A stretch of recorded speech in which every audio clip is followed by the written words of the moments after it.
aí, tudo bem com vocês? Eu espero muito que sim. Voltei pra Polônia depois daquela passadinha na Eslováquia pra esquiar e agora eu tô em Varsóvia, a capital do país, e eu tenho 2 dias inteiros, então esse vídeo vai mostrar tudo que eu vou fazer por aqui. O Turismo da Varsóvia me convidou pra fazer um guia, dar um tour com um guia turístico, que eu acho que vai ser muito interessante pra conhecer mais sobre esse país, sobre essa cidade, sobre a história da Polônia, então eu vou aprender tudo lá com ele. Depois eu repasso aqui pra vocês.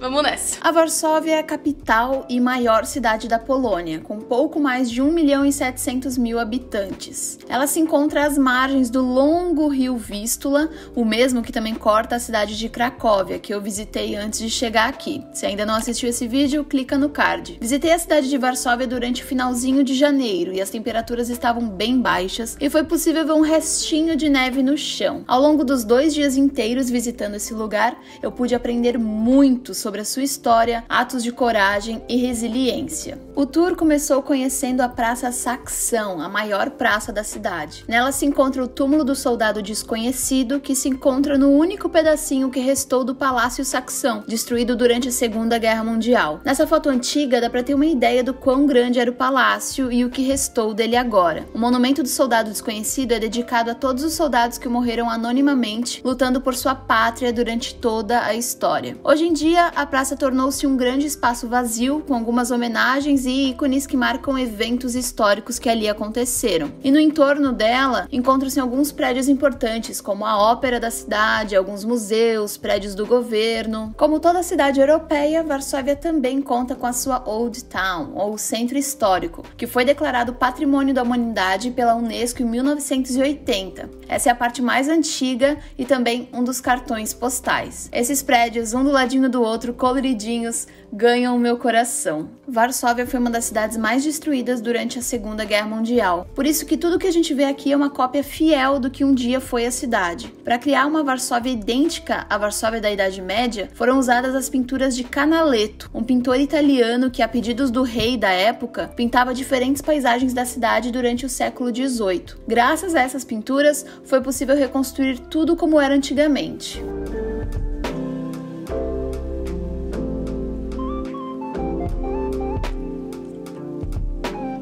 Por toda a cidade você vai encontrar 1001 igrejas, mas uma das mais famosas é a Igreja de Santa Ana. Ela é uma das mais antigas igrejas da Varsóvia e também a mais visitada, já que foi uma das únicas que sobreviveu quase que intacta à Segunda Guerra Mundial. Apenas o seu telhado foi bombardeado, então muito do que a gente vê até hoje ainda data detalhes do século XVIII. O que mais me chamou a atenção foram as pinturas à mão feitas na parede e no teto. Lindo demais. E pertinho da igreja encontra-se a Praça do Castelo, com a icônica coluna de Sigismundo e o belíssimo Castelo Real. Imaginem só que tudo isso que vemos aqui foi destruído durante a Segunda Guerra. O guia nos mostrou fotos de como a praça ficou após os bombardeios alemães. Somente 2 colunas originais podem ser vistas hoje, que estão ao lado do Castelo Real. Ah, e falando em Castelo Real, é esse prédio vermelho belíssimo aí. Essa é uma reconstrução do original, que foi construída no século XIV, mas o Castelo Real da Varsóvia guarda um grande acervo da família real polonesa e obras de arte importantes para o país. A sua visita é gratuita aos domingos, viu? Eu acabei não entrando, mas fica aqui a minha dica.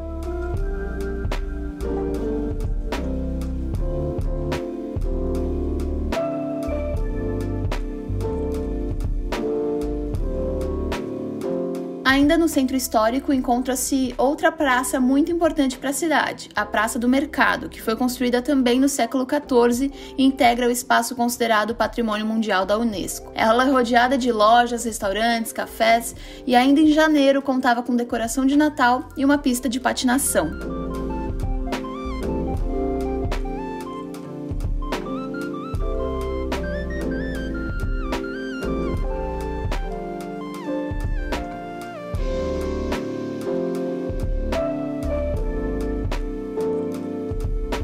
Não muito longe do centro histórico e atravessando a ponte para a parte da cidade conhecida por Praga, a gente visitou o Elektronia Półwysły. Eu não sei se é assim que se fala, mas é basicamente uma antiga fábrica de geração de energia que hoje se tornou um shopping bem diferentão, bem bonito, super bem decorado, que conta com uma praça de alimentação incrível. incrível, com restaurantes do mundo inteiro e várias opções veganas. Eu adorei ver essa mistura do moderno com o antigo. Fica aqui minha indicação para caso você esteja pela região e queira parar para almoçar. E após a paradinha para almoço, eu visitei um dos lugares que eu mais queria conhecer, o Museu do Chopin. Frédéric Chopin era um compositor e pianista polonês, e no museu é possível conhecer tudo sobre sua história, viagens, músicas e até os seus últimos dias de vida. Vale a pena caso você goste de música clássica, assim como eu. E falando em museus, um outro museu que vale muito a pena a sua visita é o Museu da Resistência, um lugar imenso com mais de 800 objetos e 1.500 fotografias,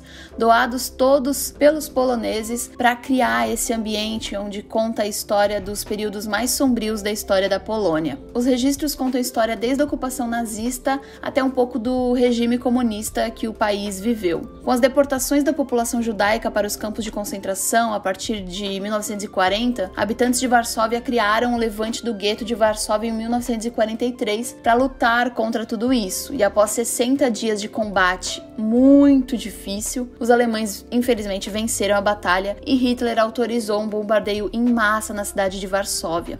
É por isso que muitos chamam a cidade de Cidade Fênix, por ter literalmente ressurgido das cinzas após ter sido 85% destruída. E para finalizar esse primeiro dia, eu visitei o Museu da Vodka, essa bebida alcoólica mais famosa da Polônia, e que nesse museu eu pude aprender um pouco mais sobre como que essa bebida destilada é produzida, os diferentes ingredientes que ela leva, e também eu provei 4 diferentes tipos das melhores vodkas polonesas. Valeu bastante a visita, eu gostei. O segundo dia começou visitando o enorme Parque Łazienkii, um lugar lindíssimo mesmo com um dia super cinza e chuvoso. Essa parte da cidade conta com muito verde, palácios, uma estátua homenageando Chopin e esquilos muito simpáticos. Dentro do parque, eu visitei o Palácio Łazienkowski, que estava de graça na sexta-feira que eu fui, e foi super agradável, porque estava chovendo tanto, então foi uma pausa bem gostosa. Ele é todo lindão, tem um estilo neoclássico que eu fico sempre me imaginando, meu Deus, e se eu morasse num lugar assim? O palácio já foi casa de verão para alguns monarcas durante a história da Polônia, e ele foi construído originalmente durante o século XVI.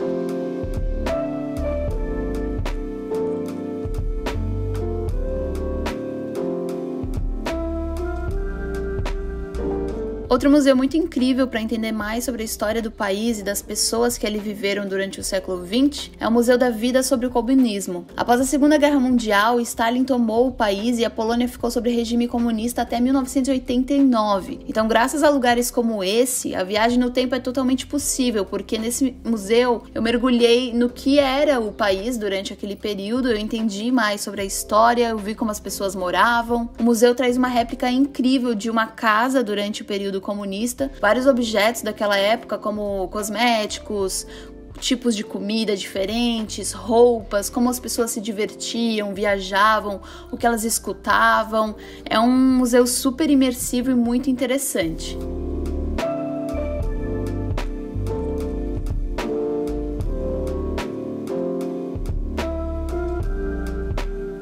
E para fechar a noite e a viagem, eu subi no topo do Palácio da Cultura e da Ciência, um edifício de 237 metros, que é o maior prédio da Polônia e o sexto mais alto da União Europeia. Ele foi construído pelos russos a pedido de Stalin em 1955 para deixar a sua marca na cidade. É sem sombra de dúvida o prédio mais fotografado, mas também o mais odiado pelos locais. A visita lá do alto é bastante bonita, principalmente à noite, com todas as luzes da cidade de Varsóvia brilhando.